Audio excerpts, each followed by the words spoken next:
You're watching a video from UMC Portal. My name is Steve Payne, Chippy, and this is the Gigabyte M912M. You might have seen the 912X, 912V reviewed on the internet recently, but this is 912M, which is pretty much the same except that it's got a 1024 by 600 LED backlit screen. But first let me give you a quick look around the device. Standard netbook form factor. It's a 8.9 inch, as I said, 1024 by 600 screen. Quickly go around the device. We've got the Kensington lock, Ethernet 10100, USB, fast SD port, and nice little feature here, PCI Express card 34 slot. Underneath at the front, two loudspeakers which are reasonable quality, not too bad. Power switch, a couple of Ethernet ports, headphones, microphone, VGA out, and 12 volt DC input. On the back is a 4-cell battery, and a 6-cell battery will be available, which will be probably about 10 millimeters thicker on the bottom. So let's open the device up. It's got a standard EPC size keyboard, which is about as small as you can go for touch typing. Quality is good, no flex at all there. 8.9 inch screen, 1.3 megapixel webcam there. Nice synaptic touch pointer with a scroll area on the right hand side, and a single dual bar mouse pointer left and right. It's a little bit squishy, could be nicer, but it's not actually as bad as the Medion Acquire Mini that I've tested. So here's the other nice feature about this one. It's got the swivel screen, which allows you to use it in a tablet mode, but also as a nice little video player. If you're on a flight, the seat back tables, this works really well.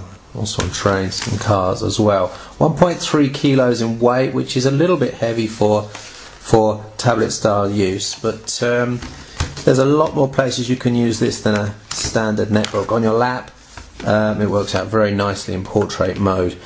The other feature is that it's got touch screen, so it's got a light touch touchscreen layer on this, which really helps for usability. So I'm in Firefox here, and as you can see, I can scroll around on the screen, and I can actually use the device quite nicely without having to use any of the mouse pointer features. And it's a lovely soft touch screen, light touch screen, and this device is very, very responsive.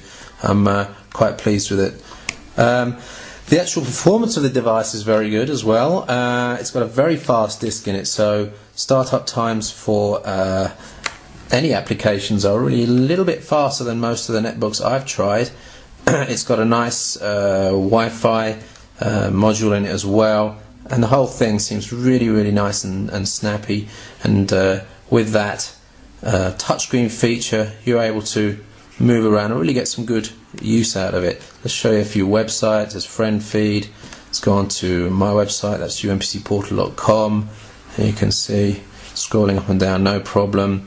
Google News, 0, 1, 2 seconds to load up Google News. Engadget, 0, 1, 2, 3, 4. It's still loading. 5. It's 5 seconds to load that. That's fully loaded. So really, really lovely and quick. Let me show you the portrait mode. Using the shortcut key, I can just switch that into portrait mode, and you have a really nice tablet portrait mode reader with the touchscreen. It's really excellent. So let's just go to Google News. I want to go to Reader to show you how that looks. That's a really nice experience with Google Reader. If I can find it, there it is. That takes a few seconds to load up. Reader's a fairly hefty JavaScript application, but if you then put the screen into full screen, take away the sidebar here by just clicking on the little arrow button there, you've got really a lovely full screen reading device. I'm really enjoying this on the sofa, and it's a very relaxed way to view the internet, so that's really nice. And then if you need to do some work, just convert that back. Shortcut keys to bring that round to normal screen resolution. So apart from the browsing experience, the video experience is quite good. This is a HD 720 video, Windows Media Video 9, and it's working really nicely. I can just actually push the brightness up on that. Screen brightness is nice on this as well because of the LED backlit screen. Brings a few battery life advantages over the X and V as well. Roughly about 10 to 15% battery life improvement over the X and V. Much sharper screen, much better contrast, much brighter as well. IMAX camera to uncharted and perilous depths. So really, because of that fast disc, everything is really snappy. And to be honest, this is probably one of the fastest netbooks I've tried. And if you think about the components that are in this, there isn't much more you could do to the netbook platform, the Intel Atom-based 1.6 gigahertz platform, to make it much faster. With this touchscreen, it really does speed it up to about as fast as you could ever get on this platform, and I'm really pleased with it. Couple of downsides I really should mention. The battery life is still sub 3 hour if we're honest about it. It's possible to get over 3 hours without the Wi-Fi on, but we're showing here, let's have a look. We've been pushing that a bit. Sorry, wait, come on, battery meter please. Open power meter. I'm only showing 2.5 hours there battery life, and that's with the screen brightness on, Wi-Fi on, and we've been doing some video work as well, so it's up to 3 hours.